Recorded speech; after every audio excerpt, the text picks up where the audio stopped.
Hello students, a very good evening to all of you. Today we will start reproductive health.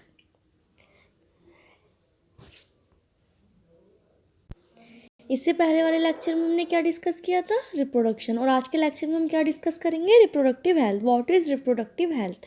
एक reproductive healthy society क्या होती है? WHO ने क्या जो इसके ऊपर पैमाने हैं वो क्या फ़िक्स कर रखे हैं, किस बेसिस पे हम कहते हैं कि हाँ ये एक सोसाइटी जो है वो रिप्रोडक्टिव हेल्थी सोसाइटी है। तो आज हम इन सब के बारे में पढ़ने वाले हैं। ठीक है, तो चलिए स्टार्ट करते हैं आज का अपना चैप्टर रिप्रोडक्टिव हेल्थ। और वीडियो स्टार्ट करने से पहले चैनल को ज़रूर सब्सक्राइब कर दीजिए और वीडियो को लाइक एंड शेयर भी कर दीजिए। ठीक है, देखिए 1 मिनट रुक जाइए। इस वीडियो में इस चैप्टर में पूरा रिप्रोडक्टिव हेल्थ के बारे में बताया गया है कि कैसे हम इसको मेज़र कर सकते हैं, कैसे चेक कर सकते हैं कि हमारी सोसाइटी एक रिप्रोडक्टिव हेल्थी सोसाइटी है भी या नहीं है। क्या क्या सरकार ने इनिशिएटिव लॉन्च किए थे, कैसे कैसे किया था, फैमिली प्लानिंग कैसे इनिशिएटिव लॉन्च किया था, इन सब के बारे में रिप्रोडक्टिव हेल्थ पूरा बताता है। कौन कौन से कॉन्ट्रासेप्टिव लेने चाहिए, कॉन्ट्रासेप्टिव पिल्स कब लेनी चाहिए, कब नहीं लेनी चाहिए, ये सब बताया गया था। गर्ल्स एजुकेशन के बारे में बताया गया है इसमें कि कैसे क्या सब होता है। तो इन सब के बारे में आज हम पढ़ने वाले हैं। ठीक है, देखिए चैप्टर 3 में तो हमें पता ही है, हमने ह्यूमन रिप्रोडक्टिव सिस्टम के बारे में पूरा कुछ पढ़ा था। ठीक है, तो यहाँ से पढ़ते हैं। The term simply refers to healthy reproductive organs. देखो हम इसमें क्या लिखा हुआ है कि what do we understand by this term. कौन सी टर्म? Reproductive health terms.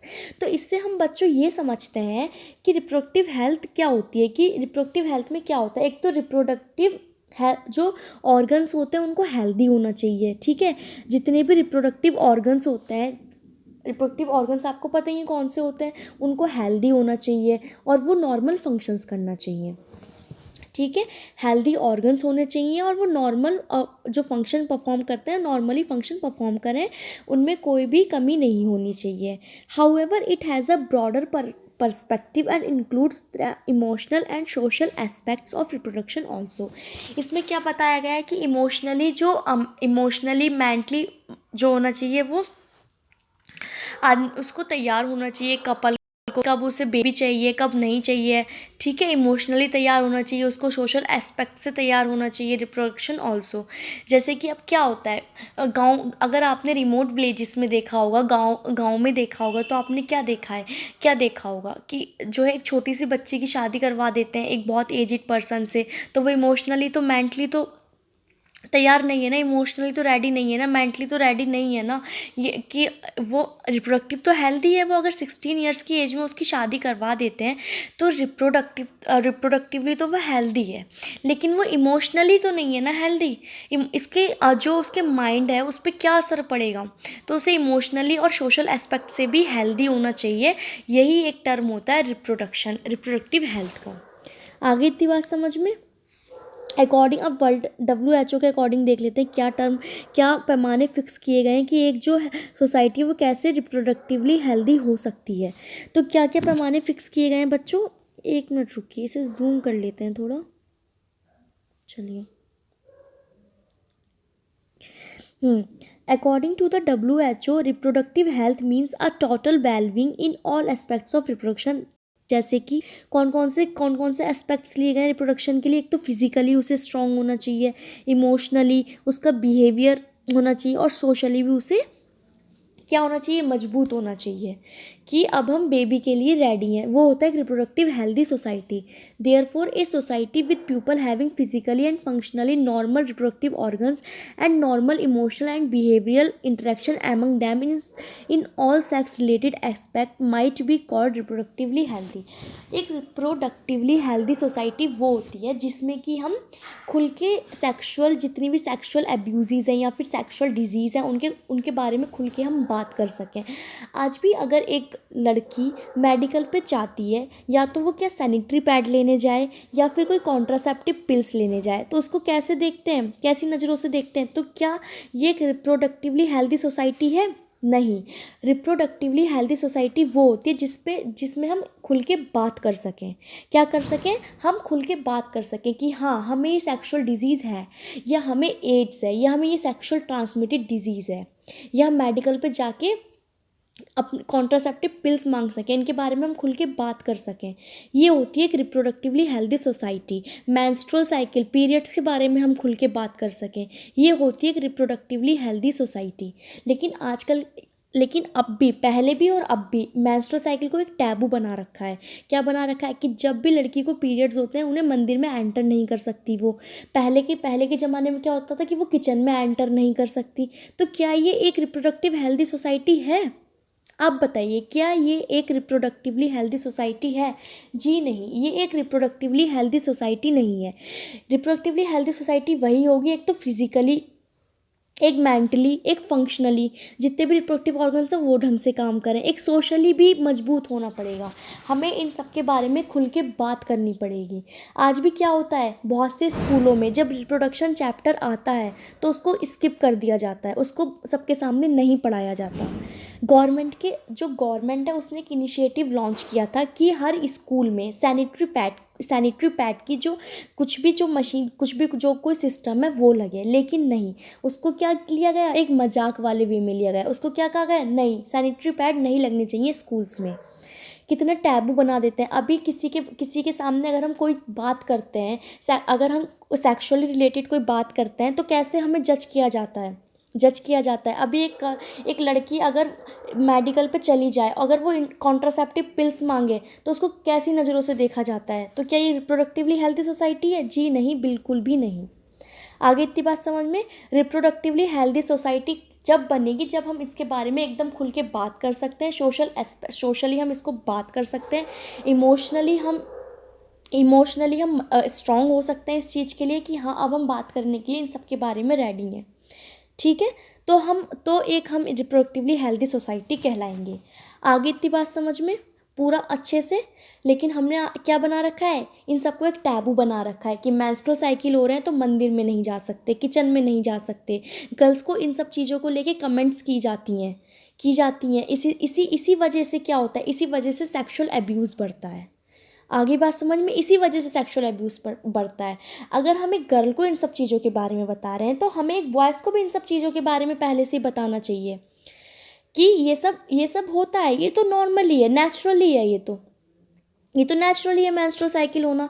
अगर ये नहीं होगी तो एक हेल्दी वुमेन नहीं होगी वो, है ना।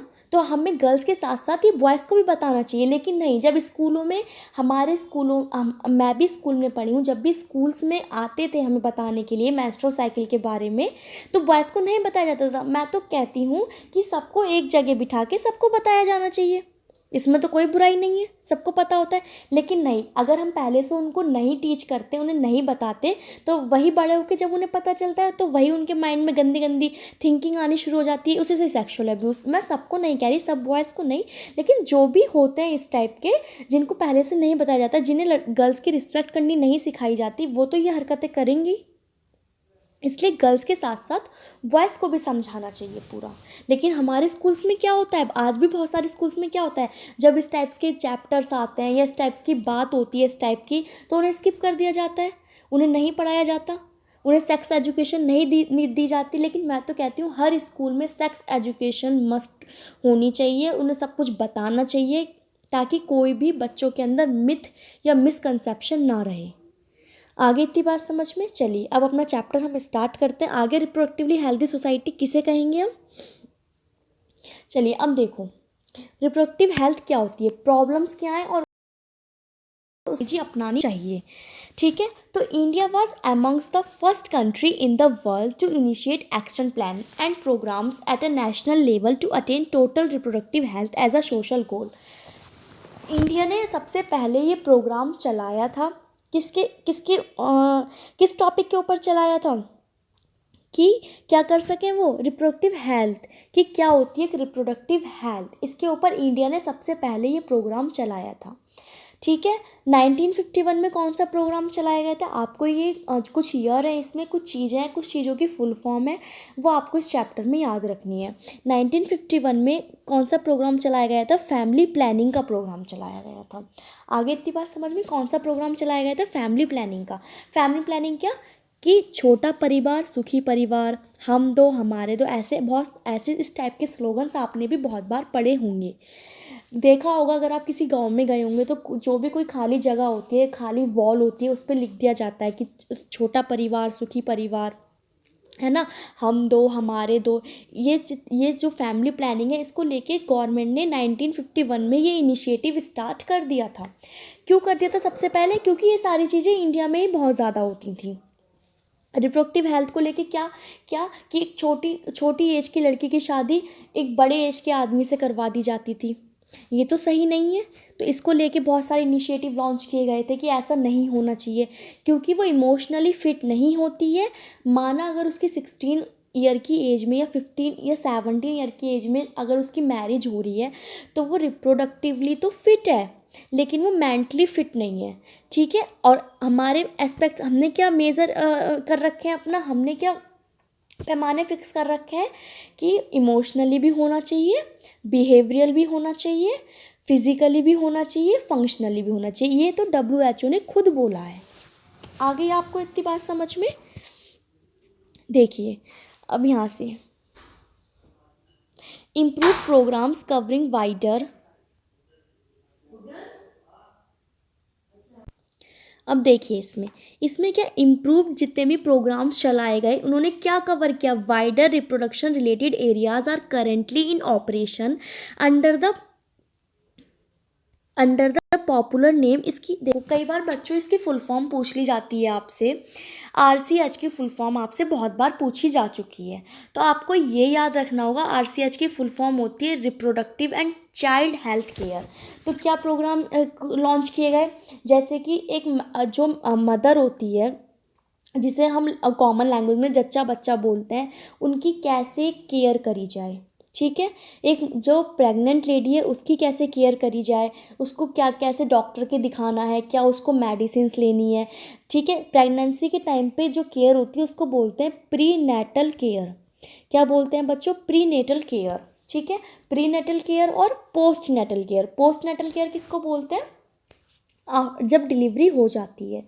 ठीक है। तो कैसे एक मदर की और कैसे एक बेबी की केयर की जाए, उसको हम उसके लिए प्रोग्राम चलाए। उस प्रोग्राम को क्या बोला? Reproductive and child health care.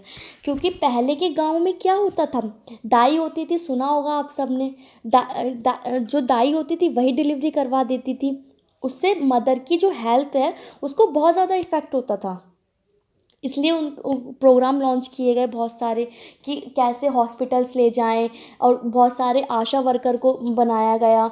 बहुत सारे जो NGO भी बहुत वर्क करते हैं, आशा वर्कर्स भी बनाई गई बहुत, और इसमें बहुत सारे लोगों को जोड़ा गया कि वो कैंप लगाएं जा जाके गांव में, उन्हें बताएं कि कैसे एक मदर की और कैसे एक चाइल्ड की केयर करनी चाहिए। बहुत सारे नुक्कड़ नाटक भी होते हैं इन सब चीज़ों को लेके गाँव में, कि कैसे क्या केयर करनी चाहिए, क्या सब चीज़ें होती हैं, जिससे क्या हो सके, एक जो मदर मोर्टेलिटी रेट है उसको घटाया जा सके।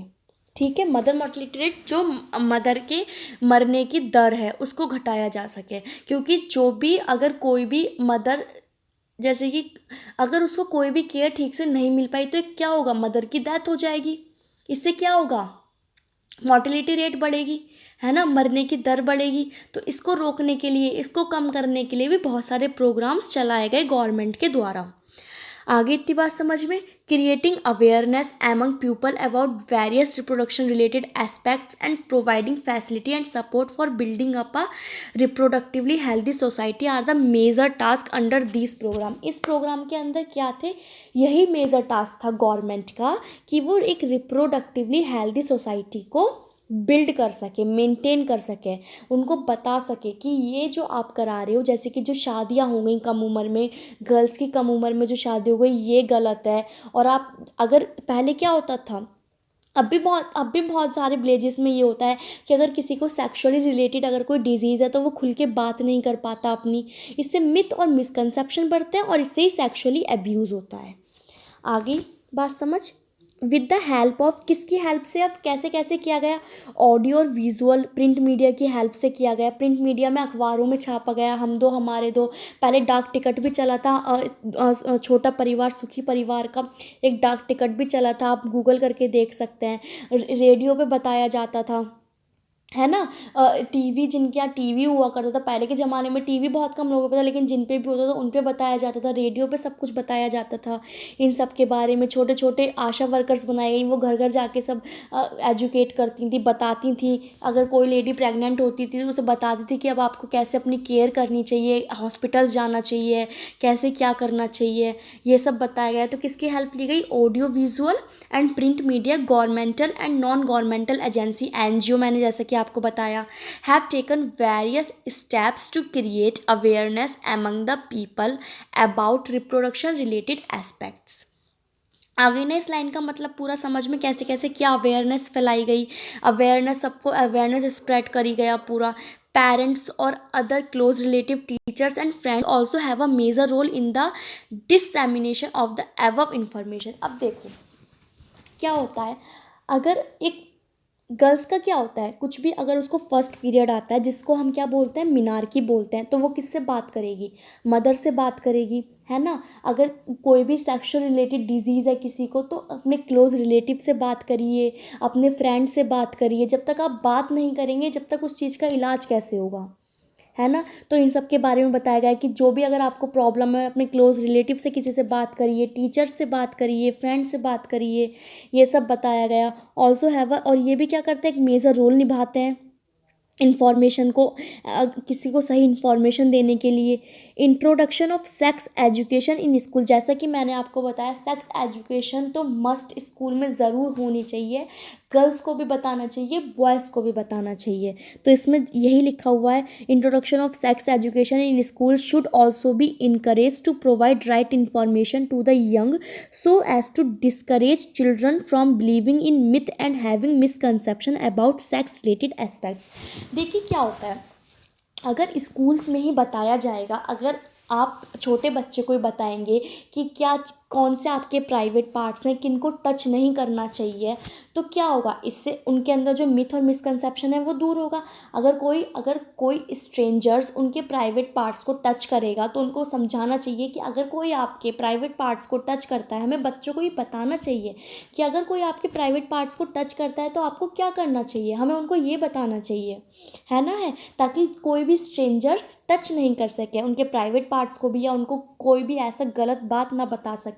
अगर उन्हें पहले से सब कुछ पता होगा, उन्हें हम बताएंगे। आपने एक प्रोग्राम देखा होगा आमिर खान का, सत्यमेव जयते, उसमें भी ये सब दिखाया गया था। और भी बहुत सारे एनजीओ भी होते हैं, स्कूल्स में आते हैं, स्कूल्स में आते हैं, कुछ डॉक्टर्स आते हैं, वो मेंस्ट्रुअल साइकिल के बारे में पूरा बता के जाते हैं। जब मुझे याद है, जब मैं भी 6, 7 या 8 क्लास में मतलब थी, तब हमारे स्कूल्स में भी आए थे, हमें भी बताया गया था कि जब फर्स्ट पीरियड आए तो उसे कैसे हमें हम जो है, हम मेंटली फिट नहीं होते उस टाइम पे, हमें लगता है कि पता नहीं हमारे साथ क्या हो गया, लेकिन जब हमें पहले से पता होता है तो हम मेंटली फिट हो जाते हैं और उस चीज़ को हम फेस कर पाते हैं। तो ये सब बताना चाहिए। आगे इतनी बात समझ में, देखिए पूरा चैप्टर सिर्फ इसी के बारे में है, तो आपको इसमें बहुत सारी नॉलेज मिलेगी। और आप, अगर आपके भी छोटे भाई बहन या कुछ कोई भी है, कज़न है, आप उन्हें भी बताइए कि क्या चीज़ गलत है, क्या चीज़ सही है, ये सब उन्हें भी बताइए, ठीक है। आगे प्रॉपर इन्फॉर्मेशन देनी चाहिए रिप्रोडक्टिव ऑर्गन्स के बारे में, प्रॉपर इन्फॉर्मेशन देनी चाहिए अबाउट रिप्रोडक्टिव ऑर्गन्स। एडोलेसेंस कौन सी एज होती है बच्चों, जब जो चाइल्डहुड है वो ख़त्म होके जब बच्चा टीनेजर की तरफ बढ़ता है, तब तो हॉर्मोन्स इतने चेंज हो रहे होते हैं, है ना, हॉर्मोन्स लेवल पे भी चेंज आ रहा होता है। तो ये तो एक ऐसी एज होती है जिसमें तो या तो बच्चा क्या होगा, या तो अच्छे रास्ते पे चला जाएगा, अगर उसे अच्छी कुछ भी प्रॉपर इन्फॉर्मेशन मिली होगी, कुछ भी उसे, जो उसके पेरेंट्स हैं उसे वो प्रॉपर इन्फॉर्मेशन दे रहे होंगे, टीचर प्रॉपर इन्फॉर्मेशन दे रहे होंगे, क्या होगा, अच्छे रास्ते पे चला जाएगा। नहीं दे रहे होंगे तो वही बच्चा क्या होगा, ये एज ही बच्चों ऐसी होती है टीनेजर वाली, या तो आप इस पे राइट पाथ पे चले जाएंगे, या फिर आप रॉन्ग पाथ पे चले जाएंगे। तो इस एज में बच्चों को ज़रूर जो है ये सब प्रॉपर इन्फॉर्मेशन हर चीज़ की देनी चाहिए, ठीक है। वही एक रिप्रोडक्टिवली हेल्दी सोसाइटी होती है, जिस सोसाइटी में हम खुल के बात कर सकें। Adolescence and related changes, safe and hygienic sexual practices, कि कैसे, कौन सी सेफ और कौन सी कैसे हाइजीनिक जो सेक्सुअल प्रैक्टिसेस हैं वो क्या कैसे होती हैं। सेक्सुअल ट्रांसमिटेड डिजीज़ के बारे में बताना चाहिए, जैसे कि एड्स हो गया, है ना, इन सब के बारे में बताना चाहिए। एक मिनट रुक जाइए। Etcetera would help people specially those in the adolescent age, जैसे कि मैंने आपको बताया कि किस में हेल्प करेगा, एडोलेसेंट एज में हेल्प करेगा। ये एज ही ऐसी होती है, age group, to lead a reproductively healthy life. अच्छा अब पीपल को कैसे एजुकेट कर सकते हैं हम, इस ये बताया गया है। कौन कौन से पीपल को एजुकेट कर सकते हैं, स्पेशली, अब इसमें क्या बताया गया, स्पेशली फर्टाइल कपल्स उनको कर सकते हैं, जो और किन को कर सकते हैं, जो मैरिज वाली एज में हो उनको हम एजुकेट कर सकते हैं। किसके बारे में एजुकेट कर सकते हैं बच्चों, कि किस टाइम पे कौन सी कॉन्ट्रासेप्शन लेनी चाहिए। ठीक है, अगर एक बेबी हो गया है आपको, तो आपको कौन से कॉन्ट्रासेप्टिव मेथड्स अपनाने चाहिए, अगर आप न्यूली मैरिड हैं तो कौन से अपनाने चाहिए, इन सब के बारे में बताना चाहिए। Marriageable age group about available birth control option, की बर्थ कंट्रोल कैसे हो सकता है ये बताना चाहिए। केयर ऑफ प्रेग्नेंट मदर की केयर कैसे करनी है। पोस्ट नेटल मैंने आपको बता दिया, डिलीवरी के बाद वाली care of the mother and the female and child. Importance of breast feeding, कि ब्रेस्ट फीडिंग के क्या इंपॉर्टेंस है, ये मैंने आपको पहले वाले चैप्टर में भी बताया था जब मैंने आपको रिप्रोडक्शन पढ़ाया था, कि ब्रेस्ट फीडिंग के क्या इंपॉर्टेंस है, क्योंकि इसमें बहुत टाइप की एंटीबॉडीज़ पाई जाती हैं जो बेबी के लिए बहुत ज़्यादा इम्पॉर्टेंट होती हैं। ठीक है, इक्वल अपॉर्चुनिटीज़, अब इसमें क्या दे रखा है, equal opportunities for the male and the female child. अब क्या होता है बच्चों, अपॉर्चुनिटीज़, अगर आप सिटीज़ की बात करेंगे तो यहाँ पे तो फिर भी इक्वल अपॉर्चुनिटीज़ दी जाती है, मेल चाइल्ड को भी और फीमेल चाइल्ड को भी। लेकिन वही वाली बात है, आज भी इंडिया में बहुत सारे गांव में, इनफैक्ट इवन शहरों तक में ये होता है कि जो होता है एक जैसी अपॉर्चुनिटीज़ नहीं दी जाती। क्या होता है, बहुत सारे गांव में आज भी एक लड़की अपनी पढ़ाई छोड़ देती है क्योंकि उसके भाई का पढ़ना ज़रूरी है। उसको ये बताया जाता है कि तुम्हारे भाई का पढ़ना ज़रूरी है, इसलिए वो अपनी पढ़ाई छोड़ देती है। आ रही बात समझ में, कि आज भी मतलब फीमेल, हमें उनको ही समझाना चाहिए कि इक्वल अपॉर्चुनिटीज़ दीजिए आप, मेल को भी फीमेल को भी। क्या है बस, क्या कई बार क्या कहा जाता है कि नहीं, लड़की लड़कों से कमज़ोर होती हैं, लड़की लड़कों से कमज़ोर नहीं होते। सिर्फ किसका फ़र्क है, उसमें टेस्टिकल, मेल में टेस्टिकल होता है, फीमेल में ओवरी होती है। बाकी तो ब्रेन भी एक ही लेवल पे काम कर रहा है, उसका माइंड भी। छोटी छोटी फिजिकल चीज़ों को अगर हटा दिया जाए तो क्या है, माइंड भी एक लेवल पे काम कर रहा है नहीं कर रहा है। बल्कि जो गर्ल्स होती हैं, ये नहीं कि मैं गर्ल्स हूँ इसलिए बोल रही हूँ, लेकिन जो गर्ल होती है वो मेल से ब्रेन माइंड लेवल पे कुछ मतलब थोड़ी ज़्यादा आगे होती हैं, है ना। बस किसका फ़र्क है, टेस्टिकल या ओवरी का, या कुछ थोड़े फिजिकल चेंजेस ले लीजिए, बाकी तो सब चीज़ें सेम है। इसलिए उनको इक्वल अपॉर्चुनिटी दी जानी चाहिए। ठीक है, आगे इतनी बात समझ में, उनको हमें समझाना चाहिए गांव में जाके, कुछ जो एनजीओ बनाने चाहिए, या जो भी एनजीओ वाले होते हैं या नुक्कड़ नाटक जो करते हैं, उन्हें समझाना चाहिए कि गर्ल्स और बॉयज़ दोनों सेम है। आपने बहुत बार सुना होगा गर्ल्स फीटिसाइड क्या होता है, जो गरीब जो पुअर फैमिली से बिलोंग करते हैं वो क्या कहेंगे, वो क्या कहते हैं कि हम शादी कहाँ से करेंगे, है ना, डाउरी कहाँ से लेके आएंगे। तो एक बहुत बड़ा मेन क्या है, डाउरी भी इसमें एक बहुत बड़ा मेन वो है, कि डाउरी की वजह से लड़कियों को मार दिया जाता है कि हम दहेज कहाँ से लाएंगे इसकी शादी के लिए, ये बोला जाता है। इसलिए फीमेल इन्फेंटिसाइड होता है, लड़कियों को गर्भ में ही मार दिया जाता है ना। तो ये सब हमें उन्हें समझाना चाहिए कि नहीं, ये सब रॉन्ग है। आगे इतनी बात समझ में, would address the importance of bringing up socially, तो मैंने बता दिया, healthy families of desired size. Awareness of problems, क्या अवेयरनेस फैलानी चाहिए हमें, due to controlled population growth, कैसे पॉपुलेशन ग्रोथ होगी। Social evils like sex abuse के बारे में हमें अवेयरनेस फैलानी चाहिए। ठीक है, एंड सेक्स रिलेटेड क्राइम्स जो होते हैं उनको बताना चाहिए कि सब कुछ गलत है ना। Need to be created to enable people to think and take up necessary steps.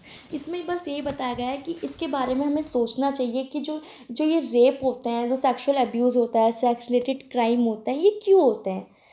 अगर हम अपराधी को ही तो पकड़ सकते हैं, उसकी जो आपराधिक जो सोच है, उसकी जो थिंकिंग है, हम उसको तो नहीं बदल सकते। हमने उस अपराधी को पकड़ लिया, लेकिन हमें इस चीज़ में जाना चाहिए कि ये सब इंडिया में इतना क्यों हो रहा है, इतना ज़्यादा क्यों हो रहा है, कहाँ कमी रह रही है, कहाँ हम जो लड़के हैं, जो बॉयज़ हैं, उनको हम कहाँ क्या चीज़ नहीं समझा पा रहे हैं, क्या मिसकंसेप्शन हो रहा है, क्या मिथ हो रहे हैं, क्या मतलब क्या कहाँ कमी रह रही है। इतने सारे प्रोग्राम चलाने के बाद भी, इतने सारे कुछ भी करने के बाद भी कहाँ कमी रह रही है, जो सेक्स रिलेटेड क्राइम्स अब भी हो रहे हैं, है ना। सेक्स अब्यूज़ अब भी हो रहा है, तो हमें ये देखना, हमें ये चीज़ समझनी चाहिए कि कहाँ पे कमी रह रही है, और इसे समझ के, इस चीज़ को समझ के नेसेसरी स्टेप्स उठाने चाहिए इन चीज़ों को रोकने के लिए। इससे क्या होगा, जब हम इन सब चीज़ों को रोक देंगे तो एक socially responsible and healthy society बनेगी। आगे बात समझ में आई होप कि आ गई होगी आपको। देखिए, successful implementation of various action plans to attain reproductive health requires strong infrastructural facilities, professional expertise and material support. इन सबको इम्प्लीमेंट करने के लिए, जो मैंने अभी आपको बताया, इन सबको इम्प्लीमेंट करने के लिए बच्चों में क्या चाहिए, बहुत सारे एक्शन प्लान्स चाहिए, है ना। अगर आपके पास भी कुछ इन सब चीज़ों को रोकने का कोई हो तो आप कमेंट करके बता सकते हैं। बहुत सारे एक्शन प्लान्स चाहिए इन रिप्रोडक्टिव हेल्दी सोसाइटी को अटेन करने के लिए, है ना। एक स्ट्रॉन्ग इंफ्रास्ट्रक्चर होना चाहिए हमारे पास, प्रोफेशनल एक्सपर्टाइज होने चाहिए, मटेरियल सपोर्ट होना चाहिए, और सबसे बड़ी बात, फीमेल का पार्टिसिपेशन होना चाहिए, ठीक है, विमेन का पार्टिसिपेशन होना चाहिए। दीज, और जो भी, अगर कोई भी, अगर गर्ल्स के लिए कोई मिसकंसेप्शन बना रहा है कि लड़की लड़कों से कमज़ोर होती है, अगर कुछ भी कोई, अगर मेंस्ट्रुअल साइकिल के बारे में जब कोई बात कर रहा है तो अगर कोई उसे गलत नज़रों से देख रहा है कि कैसी लड़की है, कैसी बात कर रही है, अगर वो कॉन्ट्रासेप्टिव पिल्स खरीदने जा रही है, सैनिटरी पैड खरीदने जा रही है, तो कहाँ कमी रह रही है कि अगर लड़की अगर ये सब परचेज करने जा रही है और उसको ऐसी नज़रों से देखा जा रहा है तो कहाँ कमी रह रही है। अगर मतलब आज भी हमारी थिंकिंग कैसी हो रही है, मतलब हम इतना आगे बढ़ चुके हैं तब भी हमारी थिंकिंग कैसी हो रही है, इस पर हमें ज़रूर काम करना चाहिए, तभी सेक्स रिलेटेड क्राइम रुकेंगे। हम क्या करते हैं, रेप होता है, हम अपराधी को पकड़ लेते हैं, लेकिन जो उसकी आपराधिक जो उसकी सोच है, हम उसको तो कम नहीं कर पाते ना। हमें इस बारे में हमें सोचना चाहिए कि कहाँ पे कमी रह रही है, और उसके बारे में हमें बहुत सारे एक्शन प्लान बना के उन नेसेसरी स्टेप उठाने चाहिए इन सबको रोकने के लिए, ठीक है। आगे इतनी बात समझ में। अब देखो, कहाँ पे थे हम, these are essential to provide medical assistant and care to people in reproduction related problems like pregnancy, delivery, और ये क्या है, sexual transmitted diseases, abortion, contraceptions, menstrual problems, infertility etcetera. इन सब के बारे में हमें खुल के बात करनी चाहिए, और जो भी कुछ प्रॉब्लम है उसको बताना चाहिए। एनजीओ खोलने चाहिए, और मेडिकल जो होते हैं ये इंस्टीट्यूशंस खोलने चाहिए, गाँव में, स्पेशली गाँव में खोलने चाहिए, है ना, ताकि अगर इन सब से रिलेटेड कोई भी प्रॉब्लम हो तो लोग क्या करें, वहाँ पे जाके पूछ सकें। एक हेल्पलाइन नंबर बनाना चाहिए, अगर किसी को कुछ प्रॉब्लम हो रही है तो वो उस हेल्पलाइन नंबर पे कॉल करके अपनी सारी बात, अगर उसको कोई सेक्सुअल रिलेटेड डिजीज़ है तो वो उस नंबर पे बात करके अपनी सारी बात बता दे, उसको बेटर इलाज मिल जाए, बेटर ट्रीटमेंट मिल जाए। अगर उसको कोई सेक्सुअल ट्रांसमिटेड डिजीज़ है या फिर कोई कॉन्ट्रासेप्शन मेंस्ट्रुअल प्रॉब्लम्स हैं, तो इसके लिए हमें क्या करने चाहिए, कुछ नंबर जो है वो देने चाहिए, एनजीओज़ बनाने चाहिए, जगह जगह पे मेडिकल इंस्टीट्यूशंस बनाने चाहिए, क्लिनिक बनाने चाहिए छोटे छोटे गाँव में, है ना। ये सब हमें करना पड़ेगा, तभी जाके ये सब चीज़ें खत्म होंगी। आगे इतनी बात समझ। चलिए आगे बढ़ते हैं, कहाँ पे थे हम, हाँ यहाँ पे, etcetera implementation of better techniques and new strategies from time to time are also required to provide more efficient care and assistant to people. ये वही वाली बात है जो मैंने अभी आपको बता दिया। अच्छा, अब यहाँ पे ये बहुत इंपॉर्टेंट है ये वाला term, statutory ban on amniocentesis. बच्चों, एमनियोसेंटेसिस क्या चीज़ होती है, देखिए मैंने आपको जब रिप्रोडक्शन चैप्टर पूरा पढ़ाया था पहले, तो मैंने उसमें एमनियोटिक फ्लूइड पढ़ाया था, लास्ट वाले लेक्चर में ही पढ़ाया था, जो रिप्रोडक्शन का लास्ट चैप्टर था मैंने उसमें पढ़ाया था, एमनियोटिक फ्लूइड के बारे में बताया था। तो एक टर्म थी, इस टर्म को क्या बोलते हैं, क्या होता है, जो एमनियोटिक फ्लूइड होता है ना बच्चों, उसको निकालते हैं इंजेक्शन के थ्रू, और उससे क्रोमोसोमल जो डिजीज़ होती है ना उसके बारे में पता लगाते हैं, लाइक टर्नर सिंड्रोम हो गया, डाउन सिंड्रोम हो गया, सिकल सेल एनीमिया हो गई। इन सब देखो यहाँ पे लिखा हुआ भी है, Down syndrome, haemophilia, sickle cell anaemia, इन सबको पता लगाने के लिए उस एमनियोटिक फ्लूइड को निकाला जाता है और ये चेक किया जाता है, पूरी प्रॉपर सोनोग्राफी वगैरह सब होती है, ताकि बच्चे को कोई बच्चा जो है उसको कोई चोट ना पहुँचे, कोई इंजरी ना हो, ठीक है। तो एमनियोटिक फ्लूइड निकाल के इन सब चीज़ों का पता लगाया जाता था। लेकिन क्या है, इंडिया में हर सही चीज़ का भी लोग गलत इस्तेमाल कर लेते हैं। कैसे, इन्होंने एमनियोटिक फ्लूइड को निकाल के क्या करने लगे, आप सोचिए क्या करने लगे होंगे, थोड़ा दिमाग लगाइए। क्या करने लगे होंगे, सेक्स डिटर्मिनेशन करने लगे। क्या, क्योंकि क्रोमोसोम तो उसमें भी है, वो ये पता लगाने लगे कि एक्स एक्स क्रोमोसोम है या एक्स वाई क्रोमोसोम है, ये पता लगाने लगे। इससे क्या होता है आपको पता ही है, अगर गर्ल होगी, पता ही वो लोग लगाते हैं जिनको गर्ल बेबी नहीं चाहिए होता है, फीमेल चाइल्ड नहीं चाहिए होता है, तभी तो वो पता लगाते हैं। जिसको कोई मतलब ही नहीं है, चाहे फीमेल चाइल्ड हो या मेल चाइल्ड हो, जिसको कोई मतलब ही नहीं है कि कोई सा भी चाइल्ड हो, उनके लिए दोनों बराबर हैं, तो वो पता ही क्यों लगाएंगे। पता ही वो लोग लगाते हैं जिनको बेबी मेल चाहिए होता है, फीमेल चाहिए ही नहीं होती है। पता लगा क्या करेंगे, फीमेल इन्फेंटिसाइड करेंगे, बेबी लड़की को गर्भ में ही मार देंगे। तो लोग क्या करने लगे, इस टेक्निक का जो एमनियोसेंटेसिस जो टेक्निक थी, उससे गलत चीज़ों में वो करने लगे। तो सरकार को क्या करना पड़ा, बैन करना पड़ा, इस चीज़ को भी बैन करना पड़ा। आगे बात समझ में। तो इसमें क्या लिखा हुआ है, statutory ban on amniocentesis for sex determination to legally check increasing menace of female foeticide, massive child immunization etc. are some programs that merit mention in this connection. In amniocentesis, some of the amniotic fluid of the developing fetus, जो developing fetus है उसमें से क्या करेंगे, लेंगे amniotic fluid लेते हैं और एनालाइज करते हैं fetal cells के बारे में and dissolve substances. This process is used to test for the presence of certain, कुछ genetic disorder तो नहीं है, इसको चेक करने के लिए बनाए गए थे, like Down syndrome, haemophilia, sickle cell anaemia, determine the, इन सब चीज़ों को करने के लिए बनाए गए थे। ठीक है, कि वो फीटस अगर इसमें कुछ ज़्यादा प्रॉब्लम होती है, क्रोमोसोमल डिजीज़ होती है, फीटस सर्वाइव कर पाएगा या नहीं कर पाएगा, इन सब चीज़ों को पता लगाने के लिए एमनियोसेंटेसिस प्रोसेस का टेक्निक करी गई थी। लेकिन इंडिया में इस चीज़ का भी गलत यूज़ करने लगे, सेक्स डिटर्मिनेशन में इसका यूज़ करने लगे। आगे बात समझ इतनी। देखिए हम यहाँ से पढ़ते हैं,